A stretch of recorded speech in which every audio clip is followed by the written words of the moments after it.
of the legislature, ladies and gentlemen, it is my privilege and honor to introduce to you America's governor, the governor of the great state of Florida, Ron DeSantis. All right. All righty. Where's my stuff?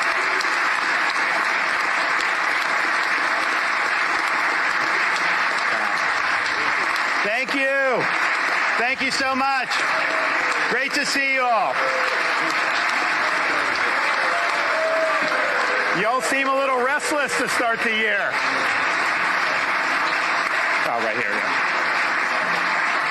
Well, thank you so much, Mr. Speaker, Madam President, members of the legislature, and our fellow citizens. 2024 is going to be a banner year for the free state of Florida. Now, this is somewhat of a unique start to the legislative session because every government building except this one is closed in Tallahassee because of the weather, and we've had a lot of weather move through northwest Florida. We've issued an executive order to declare a state of emergency, and we just do what we do in Florida. We respond when these things happen. So those folks who have been impacted, just know the state of Florida stands with you, and we'll handle whatever fallout is from these dangerous tornadoes.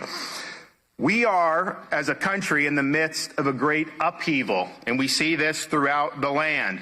Under the current administration in Washington, homelessness is at record levels. 62% of Americans are living paycheck to paycheck, and the federal budget deficit is expected to hit $2 trillion this year. Of course, more than 8 million illegal aliens have entered the United States across the southern border in the past 3 years alone. And deaths due to fentanyl that have come across that border have reached record levels. Cities throughout the land have decayed. Washington, D.C. has experienced its deadliest year in more than 2 decades, and San Francisco has fallen into a doom loop whereby crime, homelessness, and drug abuse have eviscerated the quality of life in the city. Other states have enacted policies that have sparked an exodus of their residents out of their states. In Illinois, residents are saddled with high taxes, while spendthrift politicians continue to spend and borrow at some of the highest rates in the nation, with massive unfunded liabilities that will require even higher taxes in the future. Of course, soft on crime policies have devastated public safety in major cities like Chicago. California's per capita spending is triple that of Florida, and yet they face a $68 billion budget deficit. Their violent crimes up, robberies are up, and a recent Stanford University study shows that businesses are leaving in droves. Florida now has millions of more residents than New York State, yet New York's budget is twice the size of ours here in Florida. They have a $4.3 billion deficit. We now have more manufacturing jobs than New York and have added twice as many jobs as New York in the past year, and our unemployment rate is close to 50% lower than that of New York. So it's not surprising, given this, that we've witnessed and continue to witness a great migration of Americans away from cities and states pursuing these failed policies, with Florida serving as a refuge of freedom and sanity.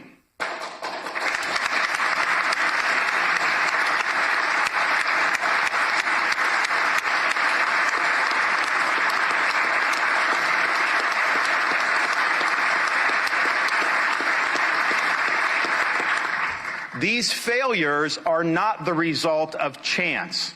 They are the result of choices made by elected officials to put ideology over sound policy. In this time for choosing, the state of Florida has chosen well.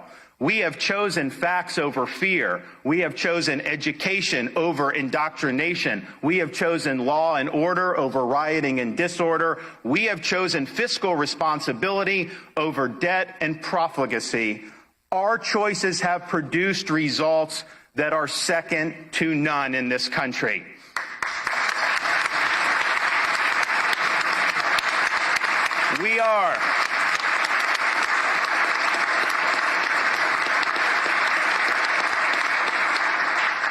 We have earned rankings of #1 for education, #1 for education freedom, #1 for parental involvement in education, #1 for talent development, #1 for public higher education, #1 for domestic in-migration for the 3rd consecutive years, #1 and new business formations, #1 in GDP growth amongst large states, and better than almost all countries throughout the world.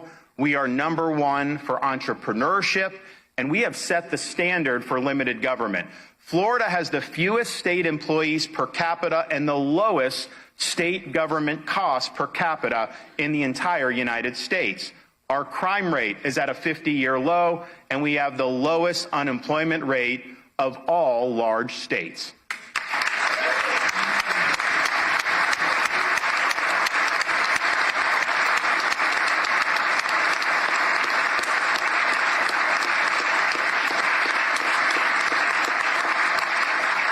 The 2023 legislative session was monumental, and it's incumbent upon us to build upon those accomplishments as we continue to deliver results for the people that elected us. My message is simple. Stay the course. The state of our state is strong. Let's keep doing what works. Let's continue to make Florida the envy of the nation.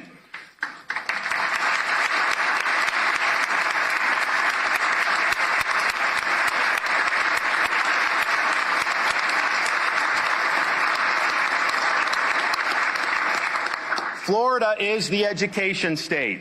We lead the nation in school choice. Last legislative session, under the leadership of Speaker Renner, we enacted the largest expansion of school choice in all of American history. Florida has close to 1.5 million students enrolled full-time in various choice programs, from private scholarships to charter schools to choice options within individual school districts. Through these programs, we have delivered for people like Hera Varma, who is here with us today. Please stand. Hera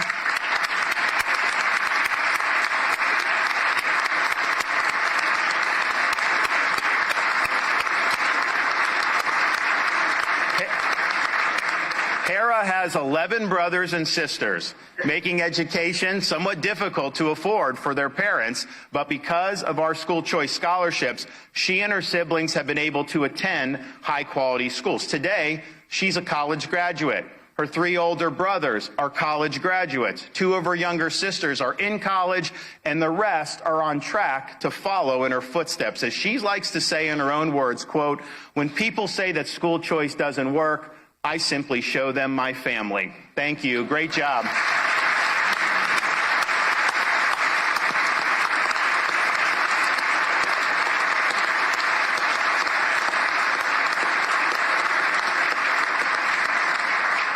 Florida also leads the nation in protecting the rights of parents. School systems are important, but they exist to serve the students, parents, and the community, not to supersede the rights of parents to direct the education and upbringing of their own children. We were one of the first states in the country to enact a Parents' Bill of Rights and to enact curriculum transparency. We protected women's sports. As the father of 2 daughters, I think it's important that our girls and women athletes have the opportunity to compete with fairness and with integrity.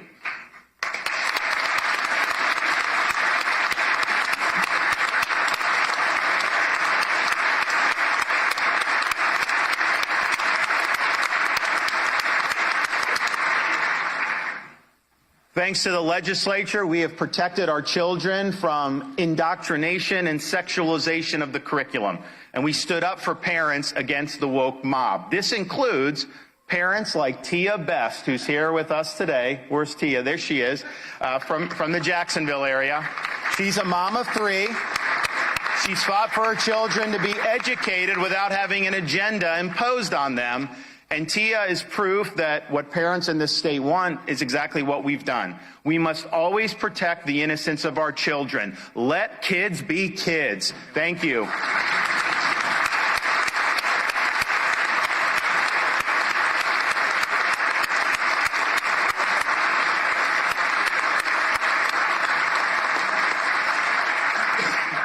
And as we've delivered historic wins for our parents, we have also provided historic support for our school teachers. Over the past 4 years, we've invested a record $3 billion solely for the purpose of raising teacher pay.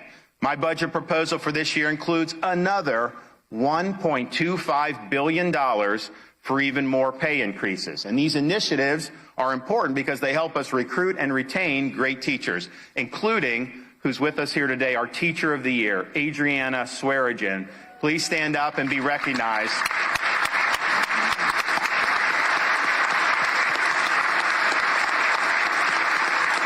Job well done. Congratulations. And it is thanks to teachers like Adriana that our fourth graders are first in the nation on their NAEP scores. Now, on October 7th, Israel suffered one of the worst terrorist attacks in modern history. We knew the effects would reverberate here in the state of Florida.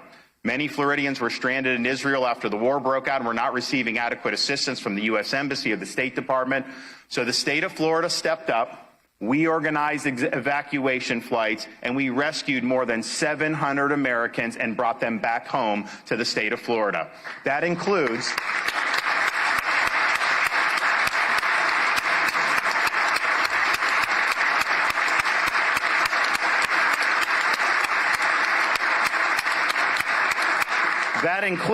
Allison Zur, her husband, and 2 children that were on one of the flights that we brought back from Israel. They are here joining us today. They were able to come back safe and sound, and we're glad we were able to help you get back home.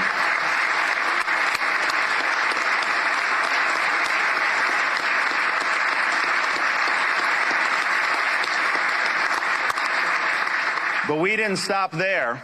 Thanks to the help of the legislature, we were able to sign legislation after a special session where we passed expanded sanctions on the country responsible ultimately for these heinous attacks, the Islamic Republic of Iran. They were behind the attacks, they funded the attacks, and the state of Florida has recognized we are going to do everything we can to stop having money flow into the coffers of that regime. Now, as threats of violence continued here at home, we stood up to protect our Jewish day schools, our synagogues, and Jewish students on university campuses. But we realized that many universities outside of Florida have simply failed. This week, Jewish students across the country are returning to campuses that have outright condoned anti-Semitism. Over the coming months, they'll have a tough decision to make. Do they pack up and leave, or do they stay and continue to endure a hostile environment? And if they do decide to come to Florida, I can tell you this, we will welcome them with open arms. This includes waiving minimum credit hour requirements for transfers, waiving application deadlines for transfers, and encouraging universities and colleges to use their existing statutory authority to provide in-state tuition for students with a financial hardship.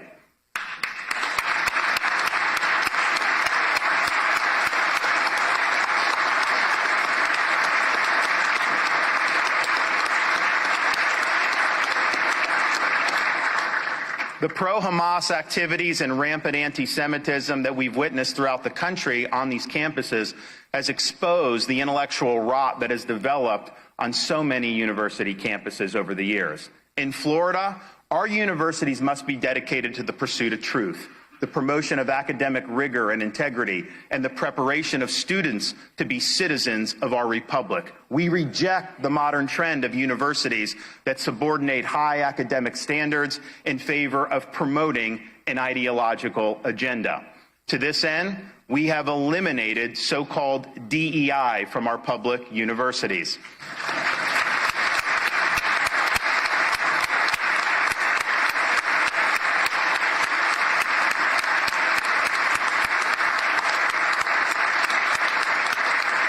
DEI is a highly ideological agenda. In practice, it stands for discrimination, exclusion, and indoctrination, and that has no place in our public institutions and universities.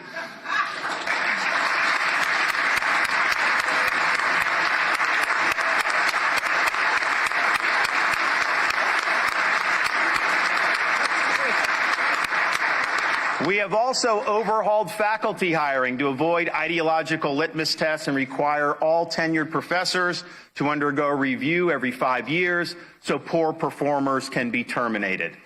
JT Lianos is here. He's a freshman baseball player at New College in Sarasota. Take a stand. Which is well on its way.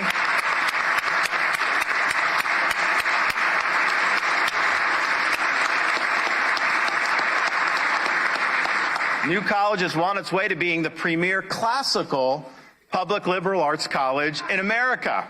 The reforms instituted by the New College Board of Trustees and by President Richard Corcoran have transformed the college from an outpost of ideological indoctrination into an institution rooted in truth. Now, we have ensured that higher education in Florida is affordable, freezing tuition for the past decade. Our out-of-state tuition is less than in-state tuition in many states across this country, and we've also supported Bright Future scholarships that make it even more affordable for our top students in Florida to attend school. Now, while higher education is important, a degree from a four-year brick and Ivy university is not the only path to success, and for many, it is not the best pathway to success. When I took office in 2019, I set the goal to make Florida #1 in workforce education by the year 2030. And with the support of the legislature, we are well on our way. Since 2019, Florida students have earned more than 365,000 rapid credentials. And just last year, more than 235,000 students earned an industry certificate before they graduated high school. We have more than tripled our state's capacity to train truck drivers with CDL licenses, and this year set a record for CDL program completion. And we have now set a record of 229,000 students enrolled in career and technical education at Florida colleges. There is no question that on this trajectory and with your continued support, Florida will soon be #1 in the nation for workforce education.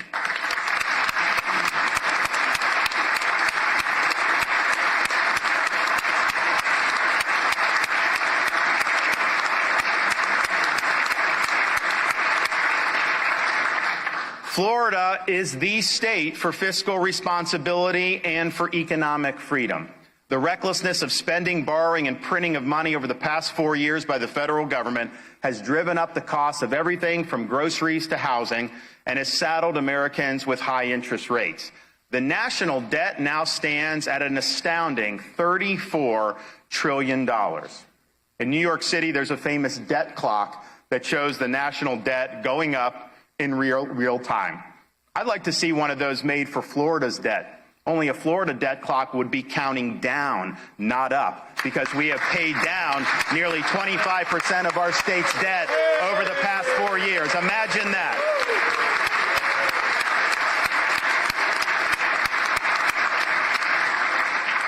Indeed, if you took the share of the national debt and apportioned that to every individual American, it would be $100,000 a pop that each American would owe.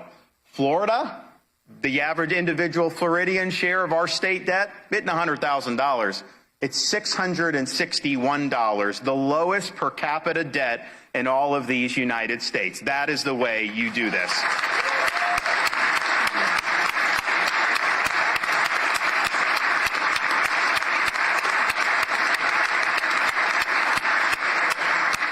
Now, we're able to reduce debt because we've been fiscally responsible, but also because we have embraced smaller government.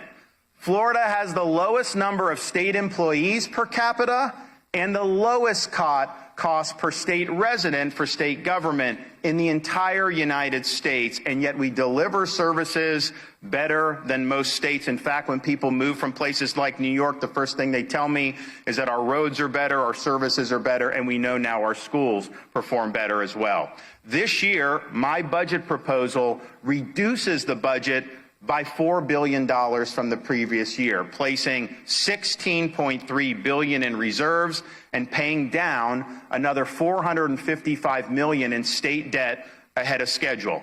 We have run budget surpluses and paid down debt while also enacting record-setting tax reductions. And even with these tax savings given to our residents, we have still brought in $1.3 billion in revenue over the projections just since the start of the fiscal year on July 1st. Last year, I asked the legislature to reduce taxes on families as a way to mitigate the effects of the federal government-induced inflation, and you delivered. We have made it tax-free to raise a child in Florida by permanently removing sales taxes on all baby items, cribs, strollers, diapers, wipes, children's clothing, shoes, among other items. We say we're family friendly. We didn't just talk the talk. We walk the walk, and families are benefiting as a result of what you did in last legislative session.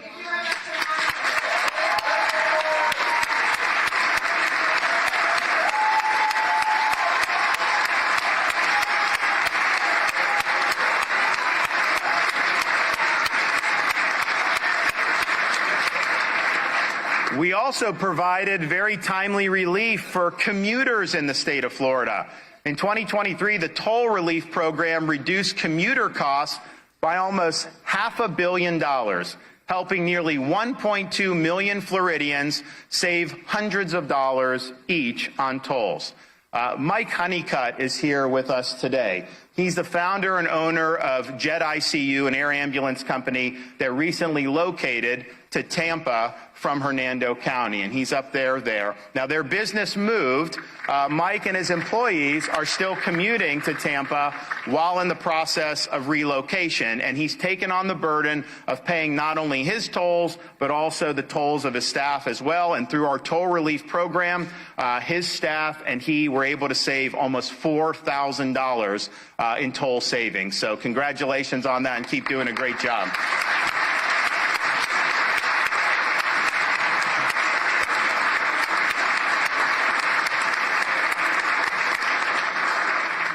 In the governor's budget recommendations, I'm proposing that we return another $1.1 billion to the people through additional tax cuts that will provide even more relief to families, individuals, and retirees that are just trying to get by during these uncertain times. Let's reduce the cost of homeowners insurance through tax relief. Let's continue our record-setting sales tax holidays, and let's provide permanent tax relief for Florida's small business. In D.C., they're failing to get inflation under control. While we cannot control federal monetary or fiscal policy here in the state of Florida, we can take what is already one of the lowest per capita tax burdens in the entire country and make taxes even lower. Now, our low tax burden, AAA credit rating, and great business environment has attracted families, businesses, and retirees alike. But so too has the fact that in Florida, we are proudly the law and order state. Our policies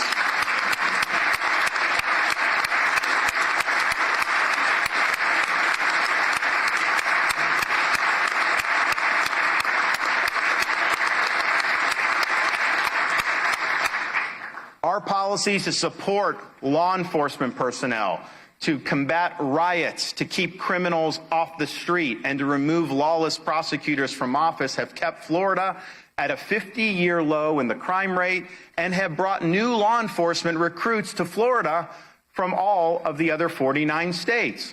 Law enforcement officers like Rachel Richardson, who is here with us today. Now,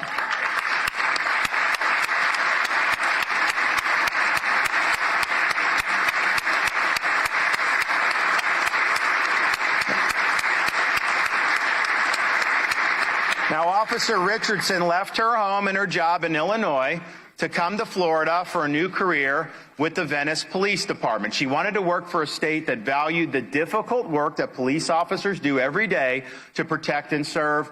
Officer Richardson, we welcome you to the great state of Florida. Thank you for your service.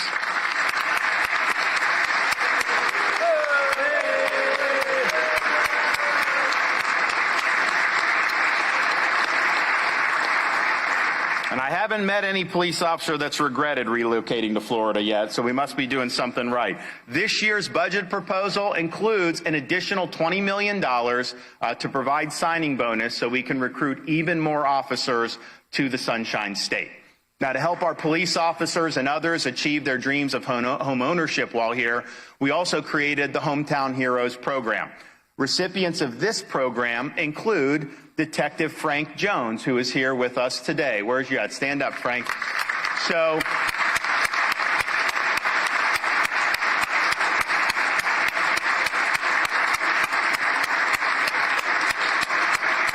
in 2020, when you saw a lot of places try to defund the police, Detective Jones moved from Chicago to Collier County to work in a state where he knew his efforts would be respected and supported. Thanks to our Hometown Heroes program, Detective Jones was able to achieve his dream of home ownership. And thanks to the leadership of President Pasadomo through the Live Local Act and record housing funding, countless police officers, as well as other staples of the community like teachers and nurses, will now be able to live in the communities in which they serve. Good job, Senator Pasadomo.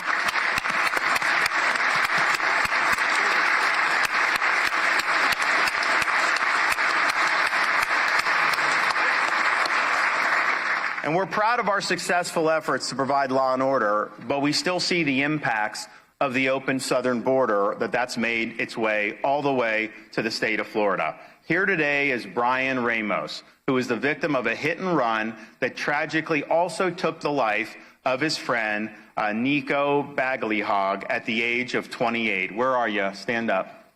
Okay. The driver...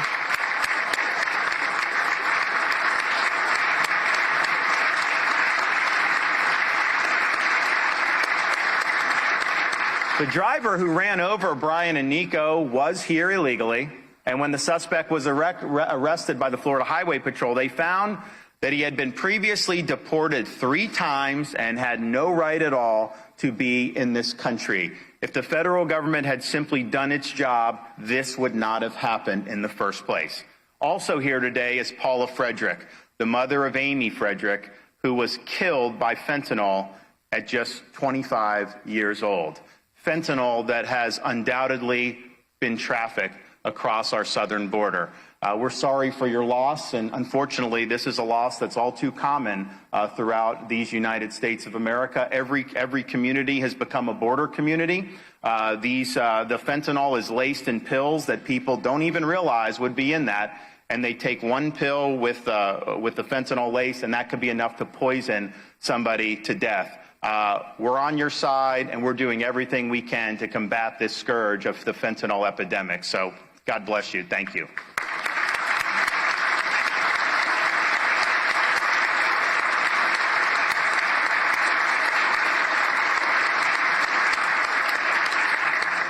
We can't just sit idly by while we continue to see a massive invasion across this country. Federal government's not doing anything to stop this. We in Florida are picking up the slack. We've now sent over 100 Florida state troopers and dozens of fish and wildlife officers to help Texas with border operations. Through your support, we have banned sanctuary cities, and we've also instituted policies to deter illegal immigration into our state in the first place. The Biden border crisis has made every state a border state, and thanks to your efforts, Florida is fighting back on behalf of our people.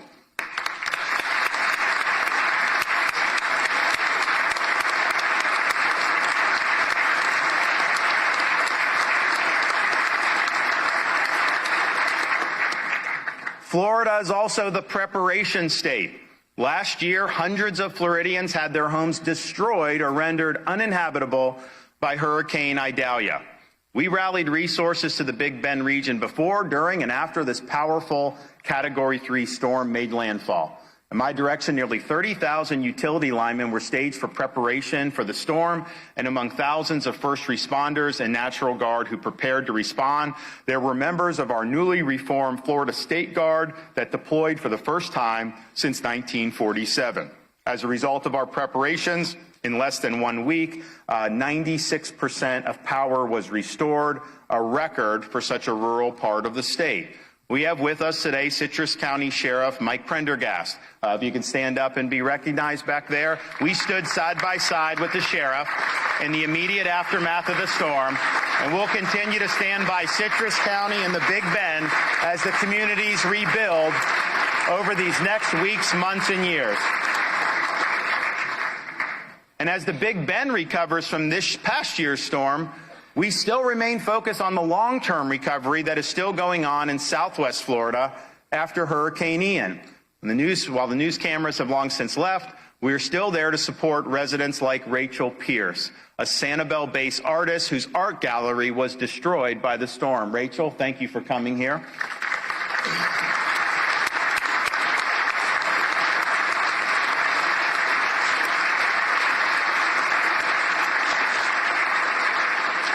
After receiving a grant from the Florida Disaster Fund just a few months ago, Rachel was able to reopen her art gallery in November. Congratulations, Rachel.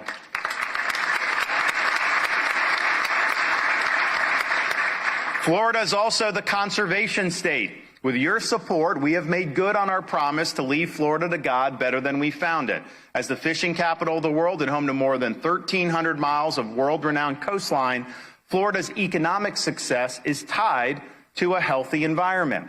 Since 2019, we've invested $5 billion to support Everglades restoration and water quality efforts, and I'm calling for another $1.1 billion to continue these great efforts. In much of our state, the great outdoors is a way of life, and we must preserve that way of life for generations to come, which is why I'm calling for $125 million to protect Florida's conservation lands and waterways.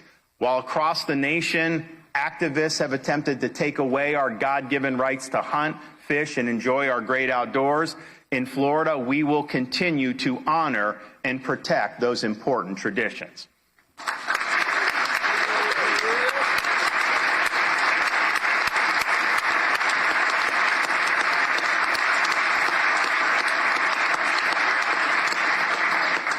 Now, before I close, it's worth pointing out some more accomplishments that we've been able to deliver, and I got to run through these pretty quickly, otherwise we'll be here all day.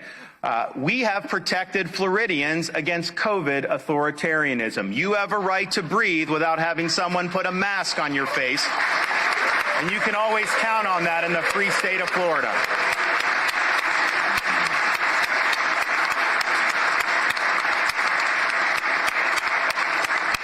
We have expanded Second Amendment rights with the constitutional carry bill from last session.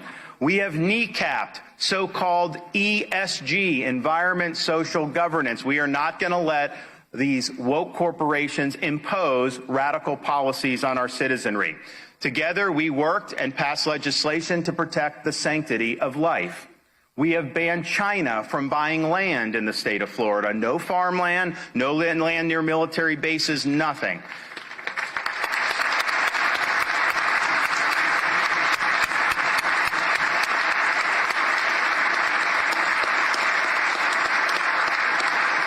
We have provided hundreds of millions of dollars in relief for Florida homeowners and instituted long-needed reforms that have, against all odds, attracted new insurance companies into the state of Florida. We have enacted a digital Bill of Rights to protect Floridians' online privacy. We passed the best election integrity measures in all of the United States of America. We created a program to accelerate repayment of our state debt. We have protected Floridians against the imposition of a central bank digital currency. We authorized the death penalty for pedophiles.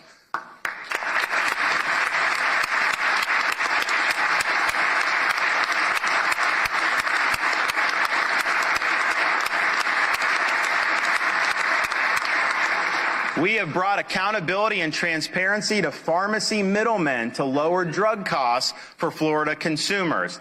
We won the fight, finally, after years and years, with the federal government to be able to purchase less expensive drugs from Canada, and we will save $100 million+ a year by doing that.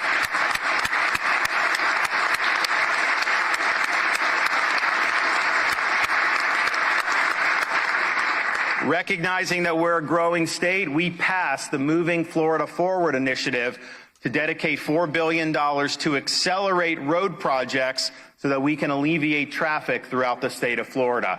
And that is just scratching the surface of what we have accomplished. Let's see some other state match that list of achievements. I think you guys did very, very well.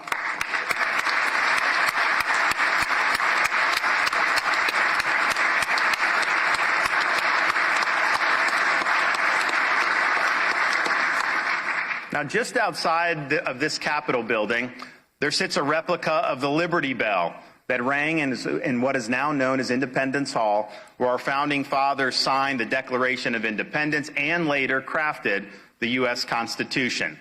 On that bell is inscribed a verse from Leviticus: "Proclaim liberty throughout all the land unto all the inhabitants thereof." The replica sits here in Tallahassee. 1,000 miles away from Philadelphia, reminding us of our task to proclaim liberty. Here in the Sunshine State, we've delivered good government that protects liberty and maintains public order. We have won the backing of a populace reflective of the country at large.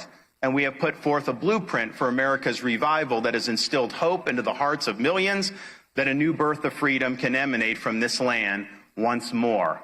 We are the heirs to the spirit of 1776, represented by that Liberty Bell.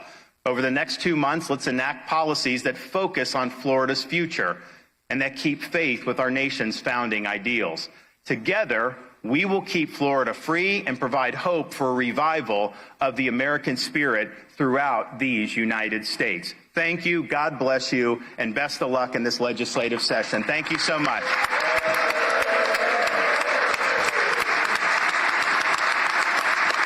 Thanks, buddy. Appreciate it. All righty. Thank you. Thank you. Thanks so much.